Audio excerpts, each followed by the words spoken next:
Ya aslında 1453'ten başlayan bir sürecin planlamanın bir parçası gibi görmek gerekir.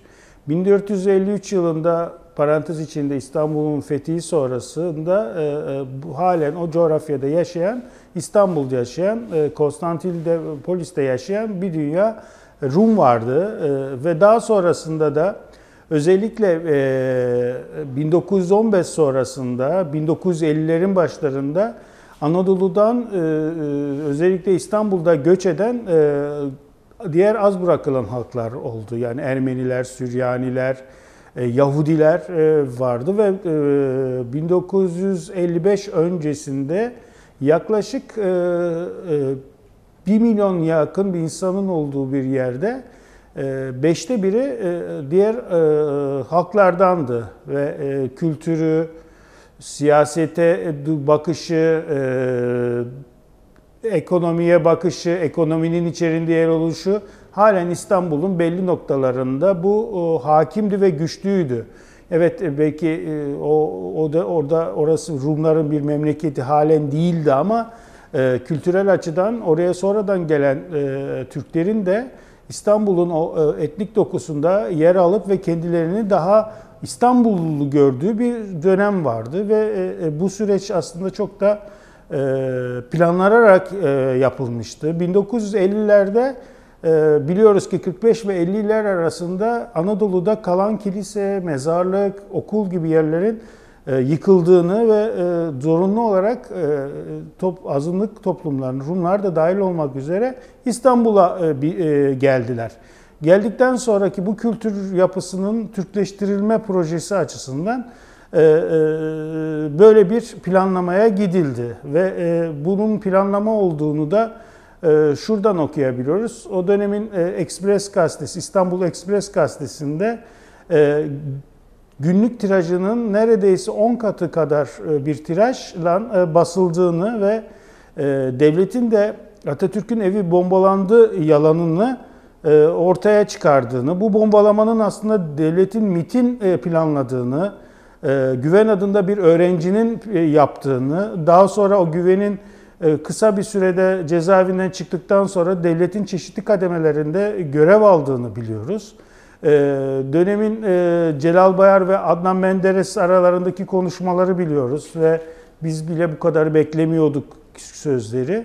Aslında ciddi anlamda planlı bir durum oldu. Bunun neticesinde ciddi anlamda insan buralardan göç ettiler.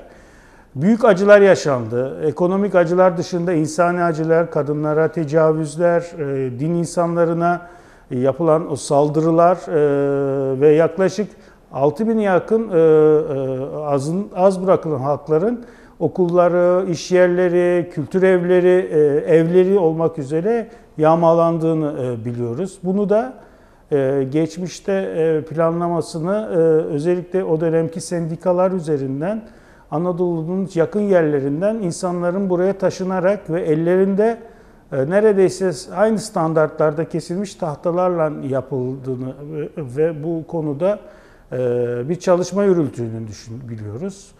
Ve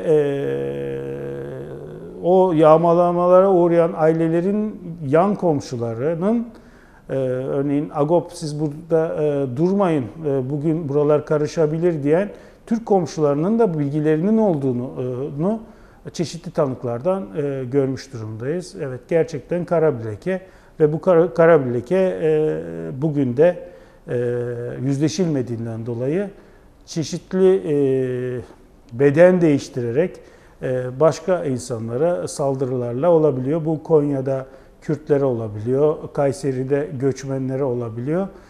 Ve dolayısıyla halen yüzleşilmediğinden dolayı bu tehlikenin halen ne yazık ki gündemde olabileceğini söyleyebiliriz.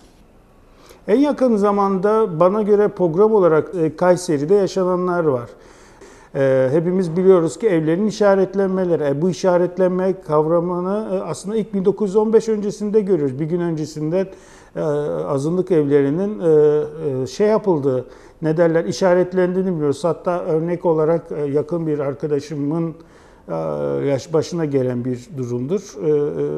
Evi oturdukları babaannesinin oturduğu evde işaretleniyor. Fakat babaannesi bir gün öncesi o evden taşınıyor. Eve Müslümanlar evi ve orası şey diye ne derler Yahudi evi diye gerçekten büyük bir saldırı yaşıyor. Eğer o saldırıda bir gün önce taşınmamış olsalardı muhtemelen o aileden kimse kalmayacaktı.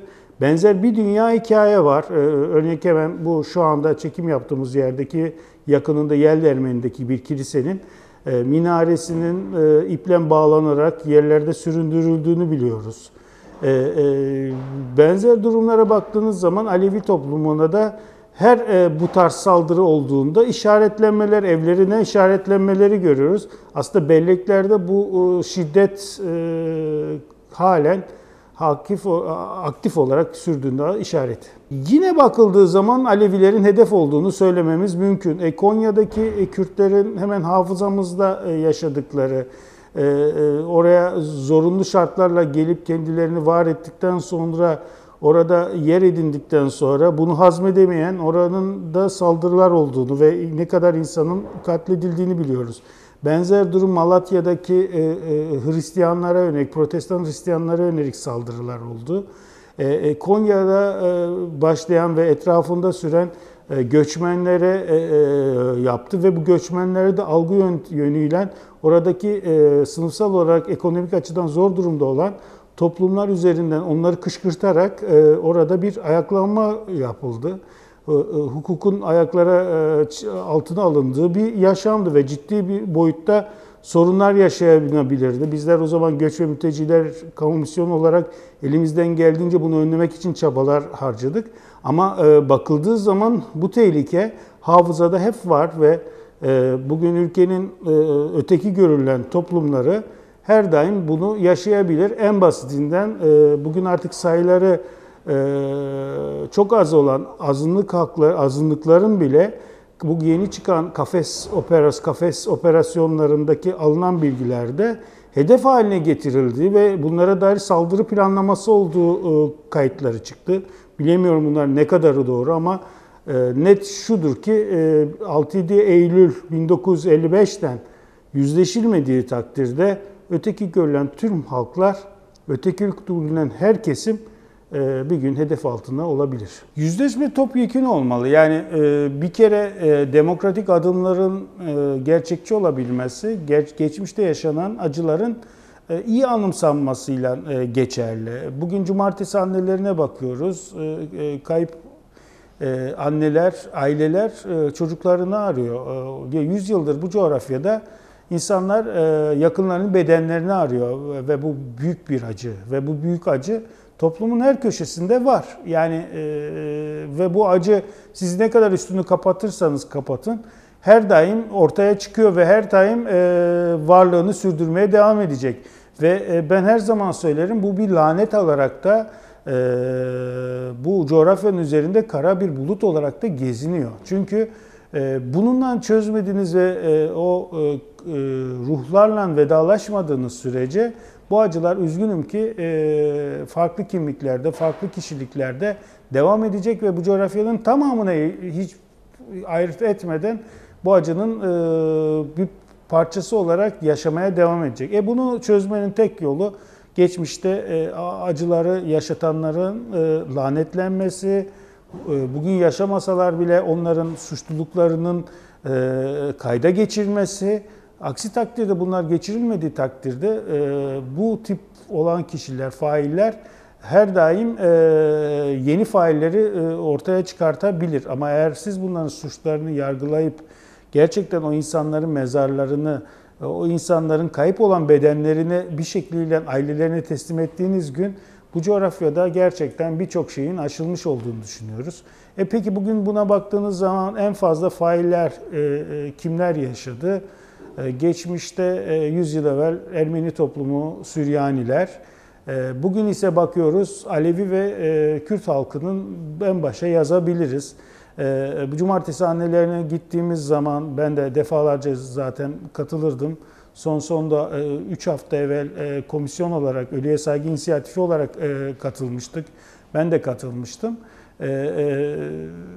acıların aslında kimliksel olarak hiçbir farkı yok. Yani bir Ermeni'nin annenin acısıyla bir Kürt'ün, bir Alevi'nin annenin acısı, ailenin acısı arasında ben hiçbir fark göremiyorum. Bu anlamda umuyorum ve arzu ediyorum ve bunun için de mücadele veriyorum.